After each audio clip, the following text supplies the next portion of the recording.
Stay faithful to the word. அப்போ பாடம் number 1 நான் சொன்னேன், தேவன் எப்படி அந்த பள்ளத்தாக்கு நேரத்துல, அந்த வில்டர்னஸ்ல, அந்த வனாந்தரத்துல அவர் உண்மை உள்ளவராய் இருந்தாரோ, போக போகிற நாமும் புதிய ஆண்டிற்குள்ள கால் எடுத்து வைக்கிற நாமும் தேவனுக்கு உண்மை உள்ளவர்களா இருக்க வேண்டும், வார்த்தைக்கு உண்மை உள்ளவர்களா இருக்க வேண்டும், ஜெபத்திற்கு உண்மை உள்ளவர்களா இருக்கணும், சபை ஒன்று கூடி வருவதில் உண்மையா இருக்கணும், சபையின் போதகர்களுக்கு உண்மையா இருக்கணும். யாருக்கு உண்மையா இருக்கணும்? அது ரொம்ப முக்கியம். ஏன்னா அங்க தேவனுடைய அங்க பிரதிநிதி அங்க நிக்கிறது யாரு?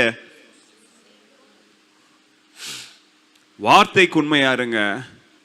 உங்க சொந்த ஜெப வாழ்க்கையில, ஜெபத்து வாழ்க்கையில உண்மையா இருங்க. உங்க விசுவாசத்துல உண்மையா இருங்க. உங்க சபைக்கு உண்மையா இருங்க. உங்களுடைய சபையின் போதகருக்கு என்ன செய்யுங்க?